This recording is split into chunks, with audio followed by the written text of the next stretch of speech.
ლელიანის სათემო რადიოს ეთერში გთავაზობთ ქალთა საკითხებზე შექმნილ რადიო პიესას „თეთრი კარავი“. პიესა შედგება 14 ეპიზოდისგან, რომლის მოსმენაც შესაძლებელია ლაივ რეჟიმში 4 შაბათს და შაბათს შუადღის 3 საათზე. რადიო პიესა შეიქმნა პროფესიონალი სცენარისტების მიერ პროექტის ფარგლებში „მისი ხმა“. აღნიშნული პროექტი ემსახურება ქალთა გაძლიერებას და მათ ჩართულობას თემის ცხოვრებაში, ეკონომიკურ საქმიანობაში, პოლიტიკაში, კულტურულ ცხოვრებაში. პროექტის ფარგლებში საქართველოს რეგიონებში შექმნილია 12 სათემო რადიო. პროექტი „ჩემი ხმა“ დაფინანსებულია გერმანიის საგარეო საქმეთა სამინისტროს მიერ და მას ახორციელებს DVV International საქართველო.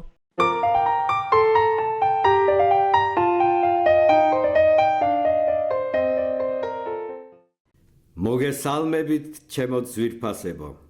ეთერშია თეთრი კარავი და მე ვარ ბატონი დიმიტრი. დღეს ქალების უფლებებზე გვექნება საუბარი. ძალიან ბევრი ხმოვანი წერილი მივიღეთ, სადაც ქალები თავიანთ პრობლემებზე გახსნილად და გულწრფელად საუბრობენ.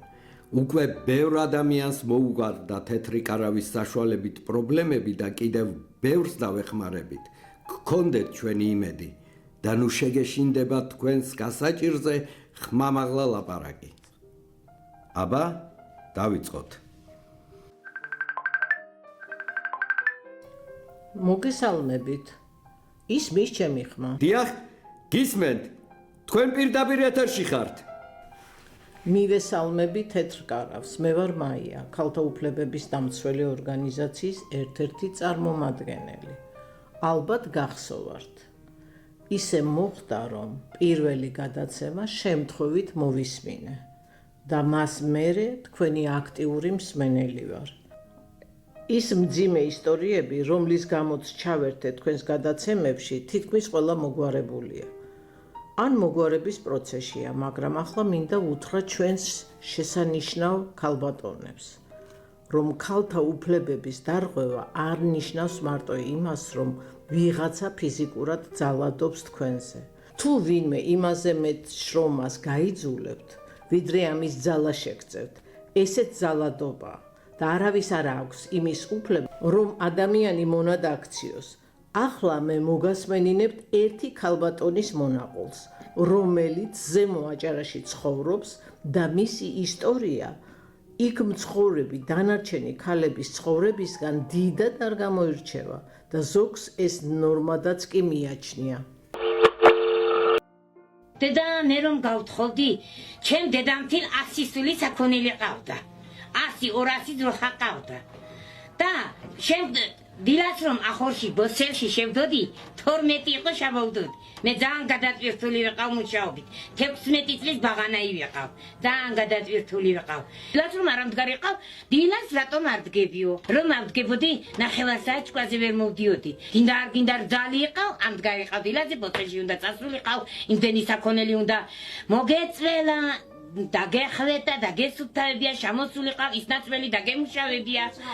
შემდეგ ამისა საჭმელი უნდა დაგედგა, სისუფთავე, ყველაფერი. წყალიც სახში არ იყო მაშინ, ახლა რომ აბანოებია, ნოხებშია ჩაფლული ხალხი და კომფორტულად ცხოვრობს, ისე საიყო მაშინ. რძალს ვინ მიცემდა ფულს? რძალის იყო მარტო შრომა. სხვა არაფერია და შვილები გაგიზარდა. თუ რამე დაგჭირდებოდა, მივდოდი დედამთილს ვეტყოდი. დედა, ეს მინდა მეთქი იყიდი და მომიტან. მოგესალმებით, ძვირფასო მეგობრებო. მე ვარ ნინო, 52 წლის და ვმუშაობ ერთ-ერთ ძალიან ცნობილ მარკეტში, რომელსაც დიდი ქსელი აქვს ჩვენს დედაქალაქში. სახელწოდებას არ ვასახელებ, რადგან ის პრობლემა, რისთვისაც ეს ხმოვანი წერილი ჩავწერე, მარტო აქ არ არის და ყველგან ერთი და იგივე ხდება. არსაიდან არ მაქვს შემოსავალი, მიუხედავად იმისა, რომ პროფესიით ქიმიკოსი ვარ, დიდი ხნის წინ მოვყევი შემცირებაში. წინასწარ ვიცოდი, რომ ხელფასი 500 ლარი მექნებოდა და დღე-გამოშვებით 12 საათი უნდა მემუშავა, მაგრამ აღმოჩნდა, რომ ერთი ადამიანი თურმე იმ 12 საათში 4 ადამიანის საქმეს აკეთებს. და დასვენების დღე, დასვენებისთვის კი არა, წინა დღის სტრესისგან მოხსნისთვის და ძალების აღსადგენად ვჭირდება. ეს შეიძლება ნორმა იყოს?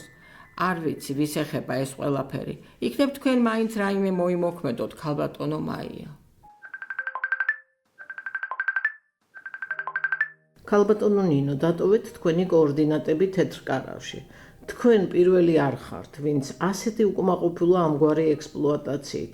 აუცილებლად გამოვარკვეთ რა ხდება მანდ და აუცილებლად დაგეხმარებით. დიდი მადლობა. თეთრი კარავით დროებით გემშვიდობებათ. მომავალ შეხვედრამდე.